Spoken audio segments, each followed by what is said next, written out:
Persediaan rudal pencegat sistem THAAD milik Amerika Serikat dilaporkan semakin menipis, memicu kekhawatiran atas kesiapan pertahanan sekaligus soal rentannya menghadapi serangan rudal balistik musuh. Mengutip Tribun News pada 29 Juli, hal ini diutarakan oleh dua sumber yang tidak disebutkan namanya pada Minggu 27 Juli 2025. THAAD selama ini menjadi andalan untuk melindungi pangkalan militer dan sekutu, terutama di kawasan rawan seperti Timur Tengah dan Indo-Pasifik. Pejabat pertahanan Amerika menyebut produksi rudal pengganti tidak mampu mengimbangi laju penggunaan. Mengingat tahun lalu hanya memproduksi 11 THAAD dan diperkirakan akan memproduksi 12 tahun ini. Ketergantungan negara-negara seperti Korea Selatan dan Jepang terhadap sistem ini pun menambah tekanan geopolitik di tengah meningkatnya ancaman dari Korea Utara dan China. Washington kini berpacu dengan waktu mempercepat produksi dan mencari solusi sementara. Namun, kelambanan dalam penguatan arsenal ini bisa menjadi celah strategis yang menguntungkan musuh. Sebanyak 20 palet bantuan dari Yordania dan Uni Emirat Arab dijatuhkan di Gaza.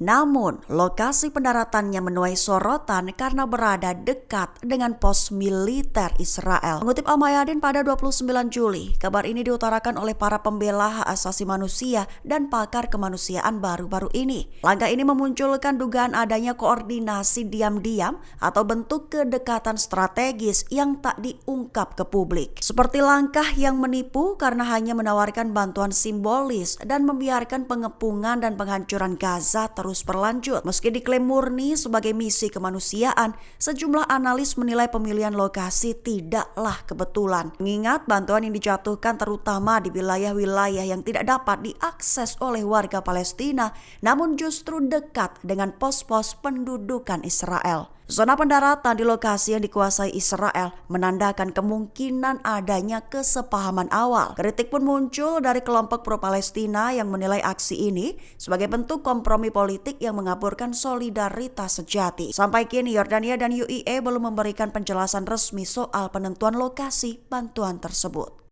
Sejumlah kota di Israel termasuk Beit Shemesh dilanda banjir limbah akibat kegagalan sistem pembuangan. Genangan limbah mencemari jalan dan permukiman disertai bau menyengat yang mengganggu aktivitas warga. Mengutip Tasnim pada 29 Juli, hal ini dilaporkan oleh sumber-sumber Ibrani baru-baru ini. Warga mengeluhkan lambannya respons pemerintah serta buruknya infrastruktur kota. Sebagian bahkan menyebut kondisi ini sebagai ancaman kesehatan yang memaksa mereka mengungsi sementara waktu. Hingga kini belum ada penjelasan rinci dari otoritas tempat, namun kebocoran saluran utama dan hujan deras diduga menjadi penyebab utama krisis sanitasi ini. Sebagai tambahan, dalam beberapa hari terakhir, warga dibuat marah oleh gangguan infrastruktur yang tidak biasa, seperti pemadaman listrik dan air mendadak, serta pembatalan kereta akibat masalah persinyalan.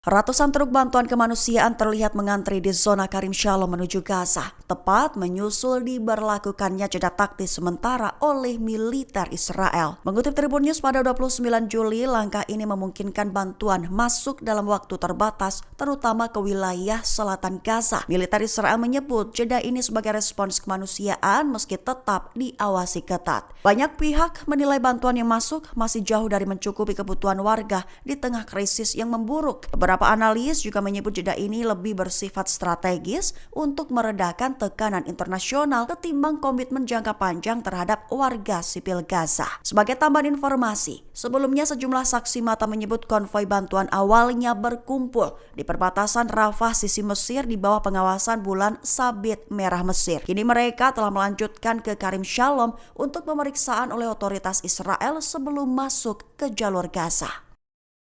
6 tentara Israel terluka dalam pertempuran sengit di jalur Gaza pada Senin 28 Juli 2025, satu diantaranya dalam kondisi kritis. Insiden itu terjadi di tengah meningkatnya serangan perlawanan Palestina, khususnya di wilayah Khan Yunis yang kini menjadi titik panas pertempuran. Mengutip kabar ini pada 29 Juli, otoritas penyiaran Israel menyebut sebuah upaya menerobos posisi pertahanan Brigade Fir nyaris memicu bencana besar. Korban luka langsung dievakuasi Israeli menggunakan helikopter ke rumah sakit Shari Zedek di Yerusalem. Militer Israel menyebut insiden itu sebagai bagian dari insiden keamanan, istilah yang kerap digunakan untuk menggambarkan serangan yang dilakukan kelompok perlawanan Palestina terhadap pasukan pendudukan dan perlengkapannya. Hanya 2 hari sebelumnya, 3 tentara Israel dilaporkan tewas dalam penyergapan di Khan Yunis. Brigade Qassam, sayap militer Hamas, mengklaim bertanggung jawab atas serangan tersebut, menyatakan bahwa mereka menargetkan 2 pengangkut personil lapis baja dengan alat peledak dan menghantam kendaraan ketiga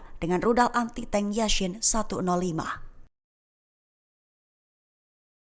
Download Tribun X sekarang, menghadirkan lokal menjadi Indonesia.